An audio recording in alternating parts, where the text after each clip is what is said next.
여러분 안녕하세요. 오늘은 김호중을 둘러싼 문제야, 문신, 조직설 같은 자극적 키워드 뒤에 가려졌던 진짜 순간을 파헤칩니다. 조명 꺼진 콘서트장에서 관객이 먼저 빵 터져 웃어버린 이유, 바로 유효의 인사법 한마디였는데요. 조명이 꺼진 콘서트장. 숨소리만 남은 어둠 속에서 객석은 이상할 정도로 조용했다.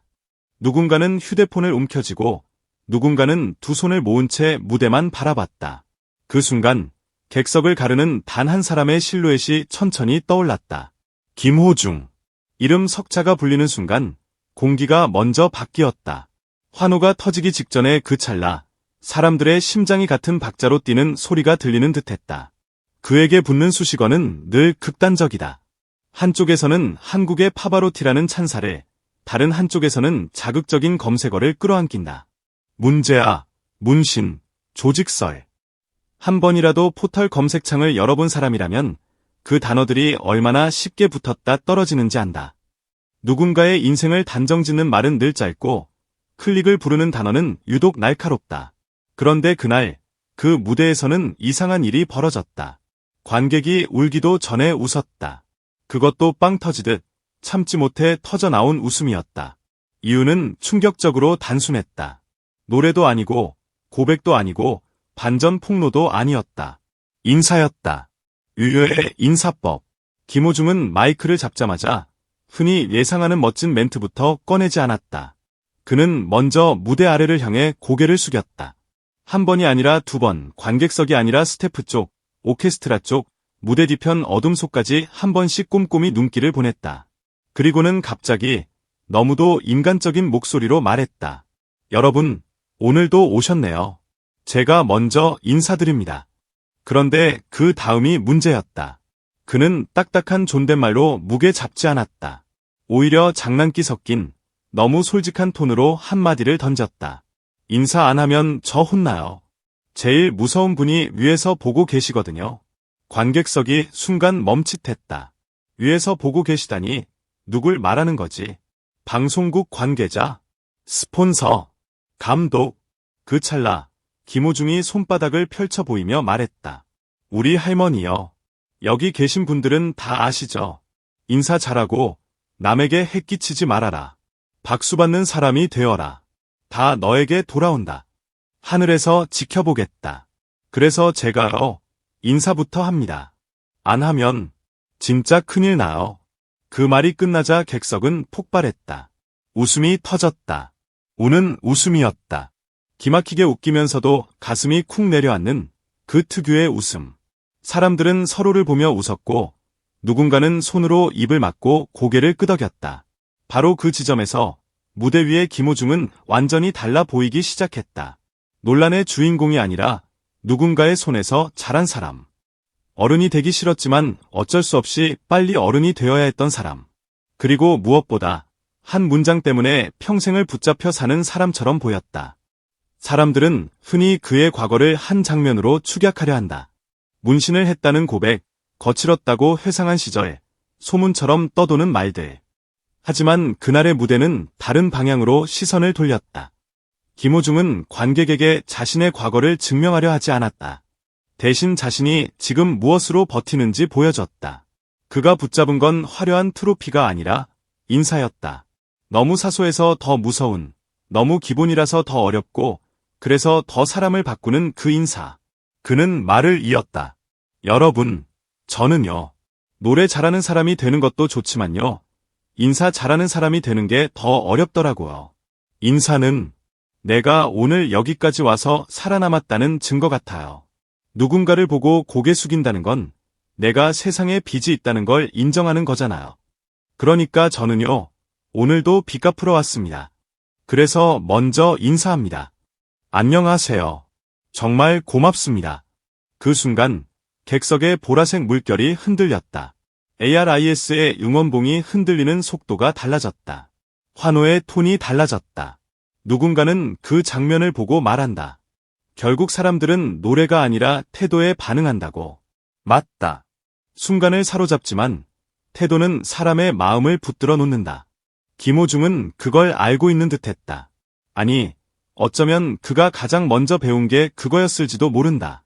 살아남는 방법은 멋있어지는 게 아니라 미안해하고 감사해야 하는 법을 잊지 않는 것이라는 거예요. 물론 세상은 그렇게 단순하지 않다. 사람들은 여전히 자극적인 단어를 사랑한다.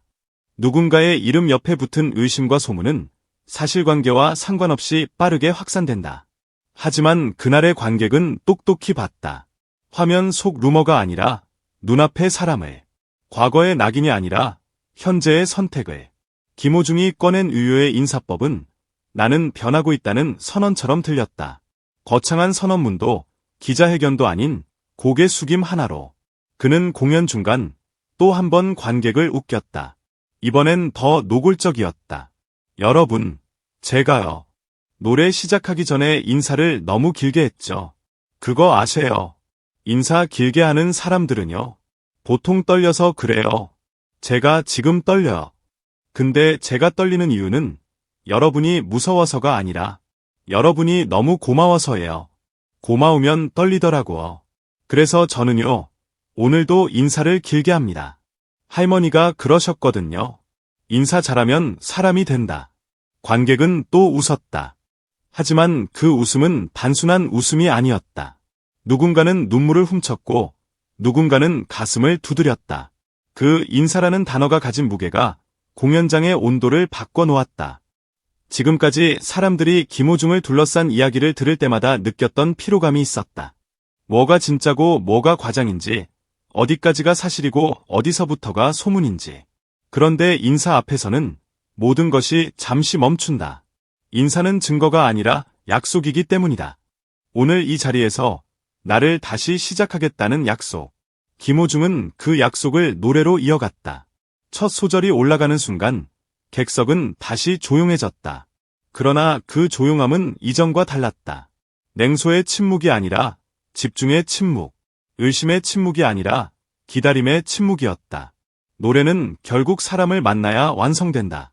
그리고 그날 김호중은 관객을 만나는 법부터 보여줬다. 인사로 문을 열고 노래로 방을 밝힌 셈이었다. 공연이 끝나갈 무렵 그는 마지막으로 이렇게 말했다. 여러분, 저를 둘러싼 말들이 많죠. 저도 알아요. 근데요, 저는 그 말들을 하나하나 다 이기려고 하지 않아요. 그냥요, 오늘 같은 날을 더 많이 만들려고 해요. 제가 인사하고, 노래하고, 여러분이 웃고, 또 울고, 그렇게 하루를 쌓으면 언젠가 제 이름 옆에 붙은 단어들도 바뀌겠죠. 문제아가 아니라 인사 잘하는 사람, 문신이 아니라 마음에 새긴 약속, 조직설이 아니라 함께한 사람들. 저는 그걸 믿어요. 그 말은 화려하지 않았다. 그런데 이상하게도 관객의 마음을 정확히 찔렀다. 사람들은 거대한 반전을 원하지만 진짜 반전은 종종 아주 작은 데서 시작된다. 김호중의 그날 반전은 신곡 발표도 대형 협연도 충격 고백도 아니었다. 인사였다. 아주 평범한 인사. 그런데 그 인사가 평범하지 않게 들린 이유는 그가 그 인사를 살아내고 있었기 때문이다. 공연장을 나서는 길, 사람들은 서로에게 말했다. 오늘 김호중, 왜 이렇게 웃겼냐고. 왜 이렇게 사람 마음을 들었다 놨다 하냐고. 어떤 이는 말했다. 이 사람, 인사로 승부 봤다고. 어떤 이는 고개를 끄덕이며 답했다. 그러니까 더 무섭다고. 인사가 제일 어렵잖아. 그런데 그걸 계속 한다는 건 진짜 바뀌려고 한다는 거니까. 조명이 꺼진 무대에서 시작된 밤은 결국 한 문장으로 기억되었다. 인사 안 하면 저 혼나요. 할머니가 보고 계셔요. 웃긴 말인데 그 웃긴 말이 너무 진심이라서 사람들은 웃다가 울었다. 그리고 그 순간 김호중을 둘러싼 자극적인 검색어들은 잠시 힘을 잃었다. 대신 새로운 단어가 남았다. 인사. 그것은 과거를 지우는 마법이 아니라 오늘을 바꾸는 습관이었다. 김호중은 그 습관으로 무대에 섰고 관객은 그 습관 앞에서 먼저 웃었다. 어쩌면 그 웃음이야말로 가장 강력한 시작 신호였는지도 모른다.